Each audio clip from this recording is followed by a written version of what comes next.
குரு அஸ்தமன காலத்தில் ரிக்வேதிகளும், சுக்ர அஸ்தமன காலத்தில் எதிர்வேதிகளும், செவ்வாய் அஸ்தமன காலத்தில் சாமவேதிகளும், சனி அஸ்தமன காலத்தில் அசர்வ வேதிகளும் சௌளாதி சுபமுகூர்த்தங்களை செய்யக்கூடாது.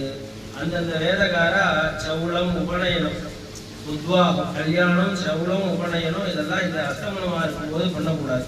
ஏண்டா அஸ்தமனா இருக்கும்போது பண்ணக்கூடாதுன்னா, அவெல்லாம் சூரியனோடு சேர்ந்து இருக்கார் குரு, சூரியனோடு சேர்ந்து இருக்கார் செவ்வாய், சூரியனோடு சேர்ந்து இருக்கார் சுக்கிரன் போது அவளுக்கு பலம் குறைஞ்சு போயிடும். அவளுக்கு அனுகிரகமோ பார்வையோ நம்மளுக்கு இருக்காது. குரு பார்வையோ சுக்கிரனுடைய பார்வையோ இல்லாம உத்வாகமோ உபநயனமோ பண்ணோம்னா அந்த பையனுக்கு பண்ணக்கூடிய அனுஷ்டானமோ மந்திரமோ சித்திக்காது, உத்வாகமோ ஆசீர்வாத பூர்ண பலமாக இருக்காதுங்கிறதுனால இந்த குரு அஸ்தமனம், சுக்கிர அஸ்தமனம், செவ்வாஸ்தமனம் பார்த்து அந்தந்த வேதகாராளுக்கு எப்படி சொல்லியிருக்காளோ அதுபடி அவ அந்த உபநயனம் உத்வாகம் எல்லாம் ஆத்வாதியார கலந்து நிர்ணயம் பண்ணி பண்ணிக்கணும் அப்படிங்கிறதாக பெரியவாழ்வா சொல்றா. அதோடு கூட கலி லட்சணம், கலி பிறந்து 5127 வருஷம் ஆகுது. கலி பிறந்து 5127 வருஷம் தான் ஆகுது.